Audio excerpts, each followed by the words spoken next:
Oui, shalom à tous. Je vais lire dans Jonas 1, les versets 1 à 12 et Éphésiens 2, verset 10. Je commence. La parole de l'Éternel fut adressée à Jonas, fils d'Arithaï, en ces mots. Lève-toi, va à Ninive, la grande ville, et crie contre elle, car sa méchanceté est montée jusqu'à moi. Et Jonas se leva pour s'enfuir à Tarsis, loin de la face de l'Éternel. Il descendit à Jaffo et il y trouva un navire qui allait à Tarsis. Il paya le prix du transport et s'embarqua pour aller avec les passagers à Tarsis, loin de la face de l'Éternel. Mais l'Éternel fit souffler sur la mer un vent impétueux et il s'éleva sur la mer une grande tempête. Le navire menaçait de faire naufrage. Les mariniers eurent peur. Ils implorèrent chacun leur Dieu et ils jetèrent dans la mer les objets qui étaient dans le navire afin de se le rendre plus léger. Jonas descendit au fond du navire, se coucha et s'endormit profondément. Le pilote s'approcha de lui et lui dit, « Pourquoi dors-tu? Lève-toi, invoque ton Dieu. Peut-être voudra-t-il penser à nous et nous ne périrons pas. » Et ils se dirent l'un à l'autre, « Venez et tirons au sort pour savoir qui nous attire ce malheur. » Ils tirèrent au sort et le sort tomba sur Jonas. Alors ils lui dirent, « Dis-nous qui nous attire ce malheur. Quelles sont tes affaires et d'où viens-tu? Quel est ton pays et de quel peuple es-tu? » Il leur répondit, « Je suis hébreu et je crains l'Éternel, le Dieu des cieux, qui a fait la mer et la terre. » Ces hommes eurent une grande frayeur et ils lui dirent, « Pourquoi as-tu fait cela? » Car ces hommes savaient qu'ils fuyaient loin de la face de l'Éternel, parce qu'il le leur avait déclaré. Ils lui dirent, que te ferons-nous pour que la mer se calme vers nous? Car la mer était de plus en plus orageuse. Il leur répondit, prenez-moi et jetez-moi dans la mer, et la mer se calmera envers vous, car je sais que c'est moi qui attire sur vous cette grande tempête. Voilà, donc je voulais parler peut-être à quelqu'un qui traverse une tempête et demander à cette personne ou même à nous individuellement, sommes-nous dans la bonne direction ou est-ce que nous sommes dans la réalisation de nos désirs charnels et à l'opposé de la volonté de Dieu? Est-ce que nous sommes comme Jonas en train de nous rebeller, c'est une forme de rébellion, contre ce que Dieu a prévu pour nous, en voulant faire à notre façon, en allant dans le sens opposé? Si ce n'est pas le cas, il est temps de nous ressaisir. Il n'est pas trop tard pour entrer dans ses plans parfaits, dans les œuvres qu'il a préparées d'avance pour nous. C'est pour ça que j'ai cité Éphésiens 2, 10. Donc, il y a toujours des conséquences à nos choix. Nous avons le choix d'aller dans la direction de Dieu, même si ça ne nous plaît pas au premier abord. Mais ce qu'il fait est toujours bon parce qu'il nous connaît mieux que nous-mêmes. Il sait ce qu'il y a de bon pour nous. Il connaît les pièges. Il voit l'avenir. Enfin, il connaît les choses cachées que nous ne voyons pas. Nous voyons les choses dans leurs attraits, dans les choses, dans l'apparence. Mais nous ne savons pas le fond. Nous ne savons pas les conséquences qu'elles peuvent avoir, ces choses-là. Et voilà, quoi. Donc, vraiment, il est important de se laisser guider par Dieu, d'entrer vraiment dans ses plans parfaits qu'il a préparés d'avance.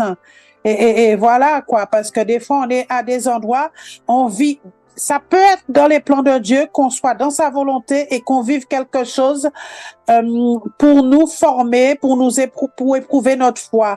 Mais parfois, certaines tempêtes viennent de nos mauvais choix, du fait de nous être rebellés contre la volonté de Dieu et d'être allé à l'opposé. Ça m'est arrivé. Donc, quand j'ai décidé vraiment de demander pardon au Seigneur, de dire, voilà, je pense qu'il n'est pas trop tard, je me repens et maintenant je veux faire ton plan. Il est le Dieu à qui rien n'est impossible. Donc, il répare les brèches. Il est le réparateur des brèches aussi. Et il nous remet dans la bonne direction. Et étant le maître des temps et des circonstances, il sait rattraper le temps. Donc, laissons-le faire. Voilà, que Dieu vous bénisse par cette exhortation. Amen.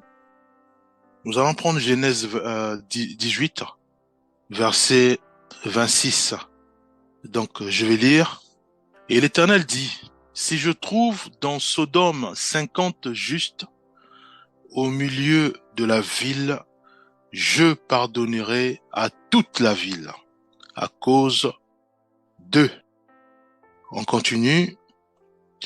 On prend verset 27. Abraham reprit et dit, voici, j'ai osé parler au Seigneur, moi qui ne suis que poudre et cendre. Alors, juste pour rappeler, pour remettre dans le contexte, donc ici, c'est Abraham qui parle avec Dieu. Abraham s'approcha et dit, feras-tu aussi périr le juste avec le méchant? Peut-être y a-t-il 50 justes au milieu de la ville. Les feras-tu périr aussi et ne pardonneras-tu pas à la ville à cause des 50 justes qui sont au milieu d'elle? Verset 25. Faire mourir le juste avec le méchant, en sorte qu'il en soit du juste comme du méchant. Loin de toi cette manière d'agir. Loin de toi. Celui qui juge toute la terre n'exercera-t-il pas la justice? Verset 26. Et l'Éternel dit, si je trouve dans Sodome 50 justes au milieu de la ville, je pardonnerai à toute la ville à cause d'eux. Verset 27. Abraham reprit et dit, voici, j'ai osé parler au Seigneur, moi qui ne suis que poudre et cendre. Peut-être des 50 justes en manquera-t-il 5. Pour ces 5, détruiras-tu toute la ville? Et l'Éternel dit,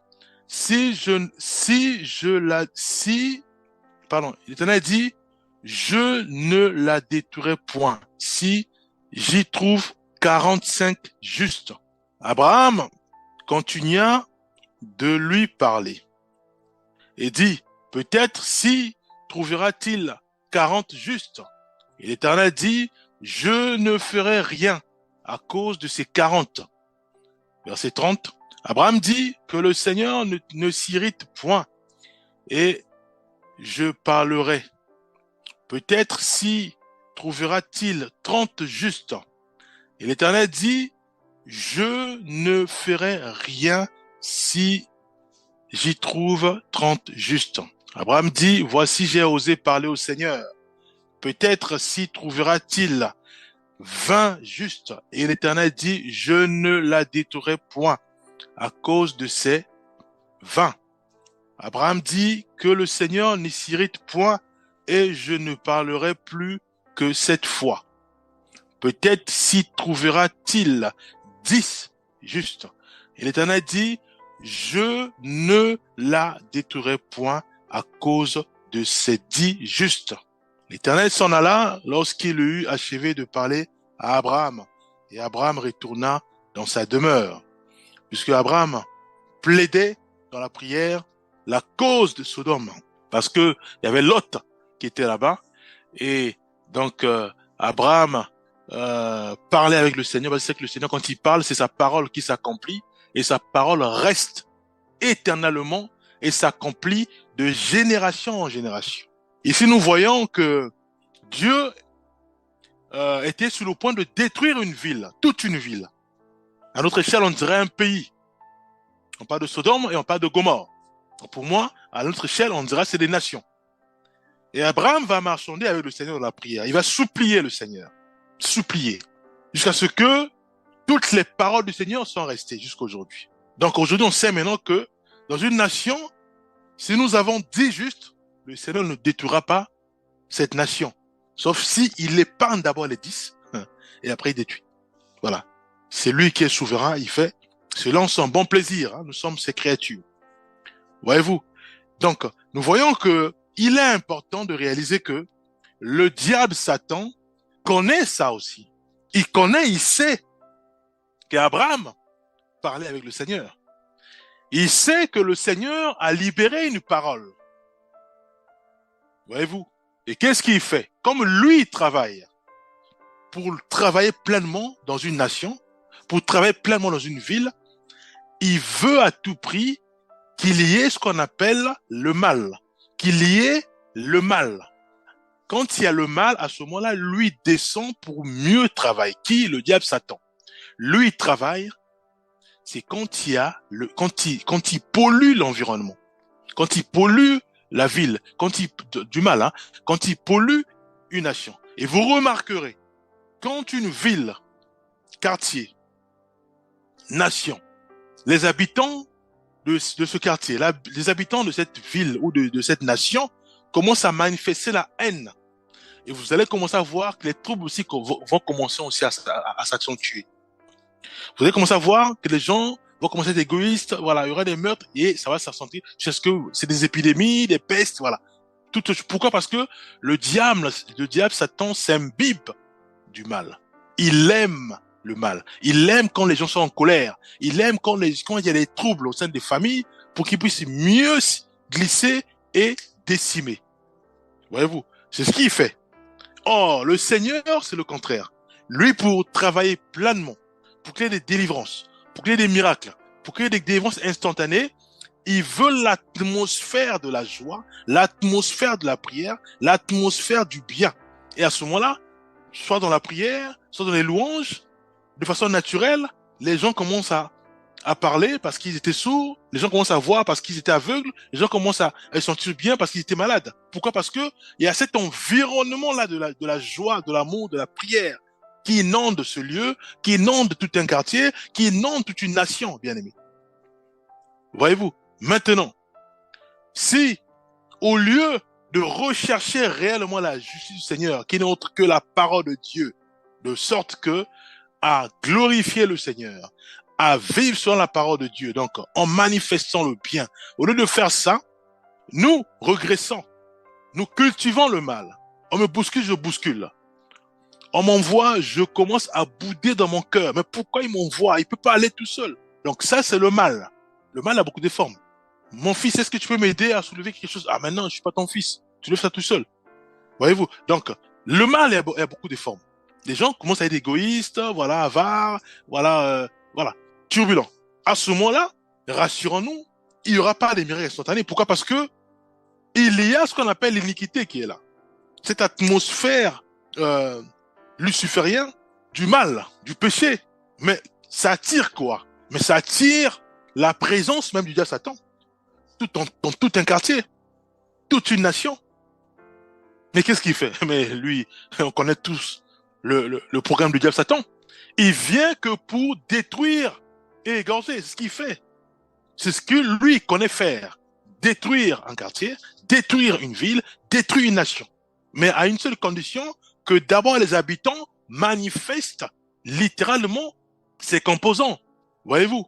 C'est pour cela qu'il est important de réaliser que nous devons rechercher à tout prix la connaissance de Dieu, à déployer la crainte du Seigneur et surtout sa parole, de sorte que nos voisins, notre entourage puissent aussi aimer la parole de Dieu et mettre en pratique la parole de Dieu. À ce moment-là, ça coûte rien de faire en sorte que tout un quartier puisse maintenant rechercher la face du Seigneur. À ce moment-là, ça va être difficile de voir ce quartier être démoli par le diable Satan, être démoli par les meurtres, démoli par la drogue, démoli par les maladies, démoli par toutes sortes de possessions. Pourquoi? Parce que il y a la vie de prière au sein du quartier. Voyez-vous? Prenons quand même un verset. Nous allons prendre 1 Samuel 12 à partir du verset 19. Je vais lire. Et tout le peuple dit à Samuel, prenons quand même à partir du verset 18, hein, pour plus de compréhension. Voilà. Donc nous allons lire 1 Samuel 12 à partir du verset 18 jusqu'à 24. Samuel invoqua l'Éternel et l'Éternel envoya ce même jour du torrent et de la pluie. Tout le peuple eut une grande crainte de l'Éternel et de Samuel. Samuel était juste devant le Seigneur. Voyez-vous, Samuel était juste devant le Seigneur. Dieu ne parlait plus. Maintenant, voilà que le peuple a des difficultés. Le peuple a des difficultés et à ce moment-là, ils savent que Dieu parlera qu'à Samuel. Parce que Samuel est juste devant le Seigneur. Donc, toute la nation a des difficultés. Prenons à partir du verset 16. 1 Samuel 12, verset 16. Il dit, attendez encore ici et voyez les prodiges que l'Éternel va opérer sous vos yeux. 17. Ne sommes-nous pas à la moisson des blés? J'invoquerai l'Éternel et il enverra du tonnerre et de la pluie. Sachez alors et voyez combien vous avez eu tort aux yeux de l'Éternel de demander pour vous un roi. 18. Samuel invoqua l'Éternel et l'Éternel envoya ce même jour du tonnerre et de la pluie. Tout le peuple eut une grande crainte de l'Éternel et de Samuel. 19. Et tout le peuple dit à Samuel, prie l'Éternel ton Dieu pour tes serviteurs, afin que nous ne mourions pas, car nous avons ajouté à tous nos péchés le tort de demander pour nous un roi. Samuel dit au peuple, n'ayez point de crainte, vous avez fait tout ce mal, mais ne vous détournez pas de l'Éternel et servez l'Éternel de tout votre cœur. Ne vous en détournez pas, sinon vous iriez après des choses de néant, qui n'apportent ni profit, ni délivrance, parce que ce sont des choses de néant. Voyez-vous? Donc, ici, nous comprenons que quand nous sommes justes, c'est ça qu'il est important que nous puissions rechercher la face du Seigneur, rechercher vraiment à demeurer dans l'obéissance à la parole de Dieu. Pourquoi? Parce qu'en faisant ainsi, devant le Seigneur, nous sommes justes. Ça veut dire que si mon quartier a des troubles, a toutes sortes de difficultés, le fait de lever mes mains et prier pour le quartier, Dieu intervient puissamment. Voyez-vous? Dieu intervient puissamment pour mon quartier. Pour un seul juste, Dieu délivre tout un quartier. Voyez-vous? Donc, Dieu est fidèle. Dieu, il est juste. Et Dieu va dire à Abraham, si je trouve d'office 10 justes, je ne détruirai pas Sodome. Voyez-vous? Effectivement, Dieu est parti à Sodome. Il n'a pas trouvé 10 justes. Et qu'est-ce qu'il a fait? Il a épargné les justes qui étaient encore là. Il a détruit la ville. Parce que dans cette ville, il n'y avait pas de 10 justes. Voyez-vous? Donc si aujourd'hui, et qu'il y a des troubles dans telle nation, posons la question, est-ce que réellement il recherche la face du Seigneur? Est-ce qu'il marche selon la doctrine du Seigneur? Est-ce que les stratégies du diable Satan ont abouti au sein de cette nation? Souvenons-nous, le diable Satan, lui, pour intervenir, il est censé d'abord envoyer ses pions, envoyer ses composants. C'est quoi ces composants? C'est le fait d'être en colère tout le temps, c'est le fait d'être cruel, d'être égoïste, d'être, voilà, de manifester la haine. Hein, la Bible dit que la charité du plus grand nombre refroidira. Donc, il n'y a plus la charité. Il n'y a plus l'amour du prochain. Hein, comme la parole de Dieu dit, tu aimeras ton Dieu de tout ton cœur, de tes pensées, voilà. Et tu aimeras ton prochain comme toi-même. Les 2 commandements. Hein, que Jésus avait résumé. Hein, les 10 que Jésus a résumé en 2. Alors, si dans une nation, ces 2 commandements ne sont plus respectés, rassurons-nous, bien-aimés, ça veut dire que le diable Satan, les stratégies du diable Satan ont envahi cette nation. Voyez-vous? Et à ce moment-là, mais qu'est-ce qu'il va faire? Il va décimer la nation. C'est des attentats par-ci, par-là, c'est cela. Pourquoi? Parce que il y a que le mal, bien-aimés. Il y a que le mal.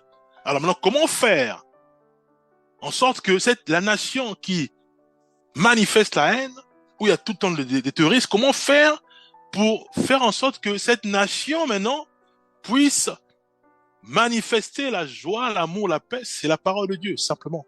C'est la parole de Dieu. Donc, s'aimer la parole de Dieu dans la prière, et bien sûr, selon l'orientation du Saint-Esprit, il faut que c'est lui seul qui nous envoie. Et à ce moment-là, lui va agir puissamment. Le fait de s'aimer, un peu par-ci, par-là, cette parole va commencer à germer dans pas mal de quartiers, et à ce moment-là, ça envahit toute la nation. Et Dieu ne pourra plus détruire toute la nation. Pourquoi? Parce que il y a des justes là-dedans.